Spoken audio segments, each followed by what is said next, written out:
بيحبش القلقاس شوية، فجبت كده قلقاستين على قدّي، وقُلت برضه إن أنا هافرّزهم وبيقعدوا عندي من السنة للسنة، وكمان طعمه جميل ومفيد جدًا.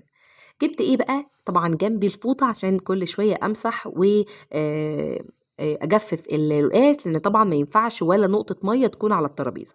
مش هاكدب عليكم، أنا رجلي كانت وجعتني ساعتها بصراحة، لإن كنت باعمل حاجات تانية في الشقة، فحطيت بقى كده المفارش بتاعتي والأنوار كده بقى رمضان كل سنة وأنتم طيبين، وقُلت بقى إن أنا إيه، خلاص هافرّز على بقى إيه، على السفرة. غسلت الجزر وغسلت الكوسة، عاوزة أقول لكم أنا كنت جايبة الكوسة دي كانت عاملة 8 جنيه، جبت كيلو بالضبط منها، والجزر كان عامل 10 جنيه. ف بجد، بجد الحاجات الرخيصة يا جماعة أنا عيني ما كانتش بتروح إلا على الحاجات الرخيصة اللي في السوق. وكده عند بتاع يعني بتوع الخضار بتلاقي كده مثلًا إيه، مثلًا يعني الكوسة بسعر معين، فهو حاططها لِك كده. الكوسة كانت قديمة مجرد بس إن هي كانت من امبارح، فبينزّل سعرها، فاشتروها فورًا، فورًا الحاجات دي يا جماعة، لإن والله العظيم ما بيكونش فيها أي حاجة غير إن هي بس باتت ليلة أو ليلة وليلتين مثلًا، فبيكون مثلًا إيه، دبلانة حاجة بسيطة، بس بتكون نضيفة وجميلة وما فيهاش أي حاجة.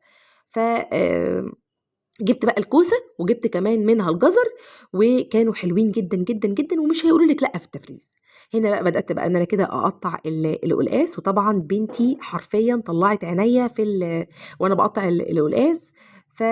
يعني ربنا يخليهم لنا يا رب.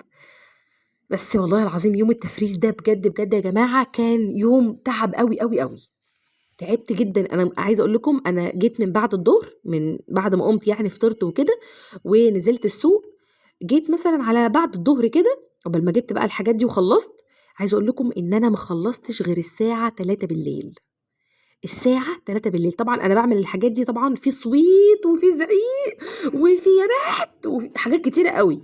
فالحمد لله عقبال طبعًا ما فصّصنا بقى البسلة و ضبّطنا بقى الدنيا، وكمان في نفس الوقت عملت غدا، وجيت بقى لوقت التفريز بتاعي بالليل. تمام. الحمد لله، هنا بقى قطّعت كده بقى كل القلقاس، والحمد لله كده خلاص قرّبت أخلّص تقطيع القلقاس. هنا بقى عاوزة أقول لكم على حاجة مهمة جدًا، جدًا، وأنا باعملها على طول. بُصّي، لو أنتِ لسه عروسة جديدة، أو لسه مامي يعني لأول مرّة في المطبخ كده وعايزة تفرّزي، وقت ما بتيجي تفرّزي القلقاس لازم تحطّي كل قلقاسية لوحدها. يعني عايزة أقول لكم أنا عملت بُصّوا للقلقاس طبقين، طبق للقلقاسية الأولانية وطبق للقلقاسية التانية عشان الاتنين ما ييجوش على بعض، عشان بيفرقوا في وقت السِوَى. طَب هنا هاعمل إيه، هنا جِبت كيلو الكوسة اللي كان عندي، وقُلت بقى إن أنا كده أقطّعه. بُصّي الكوسة ما فيهاش أي حاجة على فكرة والله العظيم كويسة جدًا، مجرّد بس إن هي دبلانة، مخدوشة حاجة بسيطة.